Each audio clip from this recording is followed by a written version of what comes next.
Hey guys, I'm Matillo with Sub-07, and it's been a year.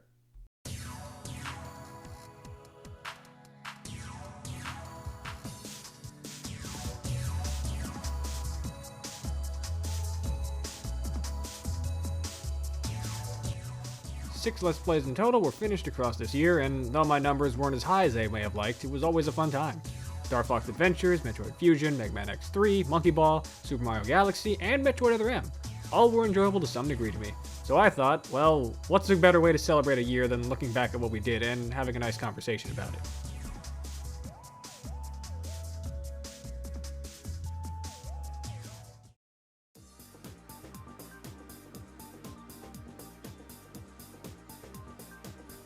This is the one I think I am most disappointed by. Not because I was let down by the project itself, but because of technical issues I hadn't really accounted for. Star Fox Adventures was the first project I tried to record off a non-HD console, and without the right tools for such a thing, it kinda shows. The visuals being brushed up through a converter was designed more as a jack-of-all-trades, master of none, without really smoothing things out, made everything look a lot murkier and hard to decipher. I didn't actually realize this in hindsight until looking back at the videos because, man, it shows. Though I was glad I was finally able to do this, as I felt it was fitting given we'd only recently uncovered Dinosaur Planet's prototype and thought it was the perfect time to showcase the game. I wish I could have shown the game in better quality than I did, but that's besides the point.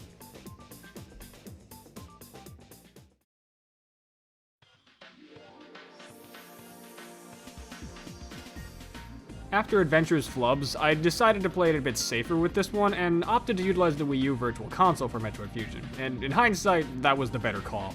While I did eventually get a solid converter to handle GameCube titles later on, Fusion, I think, was better suited to be using the Virtual Console because, thanks to restore points, I could actually show off the lone sequence break of the game, and it was honestly kind of exhilarating doing that for the first time in my life. Otherwise, I'm just happy with this all around, no issues.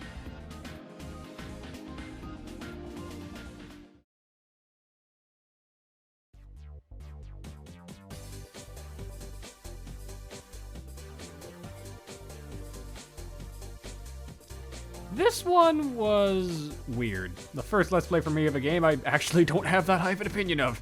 I actually kind of enjoyed purely doing this from a more critical mindset, as I enjoy thorough analysis of games and what they do and don't succeed with. It was actually kind of interesting getting to do all of the alternate bosses for this game, as well as pointing out all the things I felt should and could have been improved to possibly make a better experience. At least in my opinion. I don't think X3 is awful by any means, I just think it's a flawed game.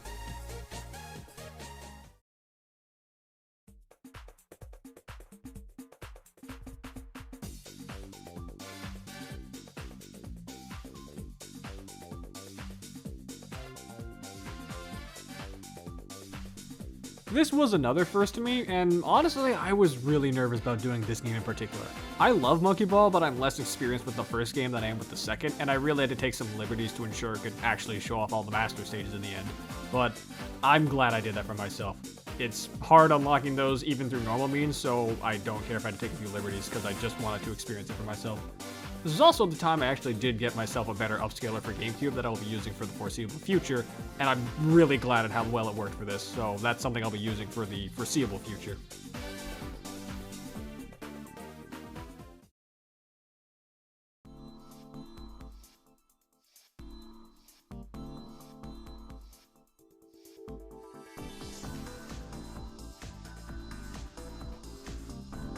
Oh man, this was such a fun time. Galaxy is one of my all-time favorites, and I honestly had nothing but fun doing it, even with stuff like the trial galaxies that normally make me sweat.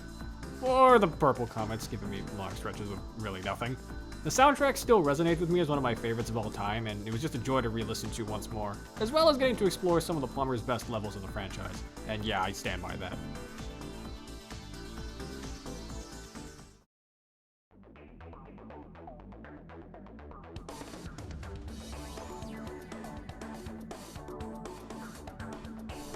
Normally, it's really rare for me to actually want to get super critical or even cynical on recording, but this was a fun time for that specific mindset. Honestly, I enjoyed myself with getting to crack down on a game that, while not objectively awful, stinks of problems and gives you a lot to work with in terms of dissecting what does and doesn't work, and what I felt could have been done better to make a better experience than what we ultimately got. There's not everything wrong with Other M. There's still parts I enjoy about it, of course. I wouldn't have played the game if I didn't, but it was certainly an experience to be doing that.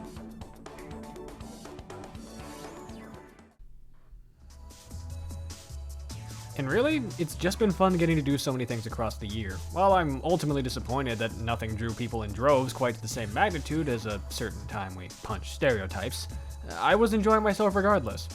That being said, those of you who do stick around, I do appreciate you all, and if you ever can, do what you can to spread the word.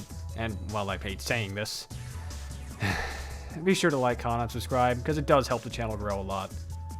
But on to more important matters. What's next?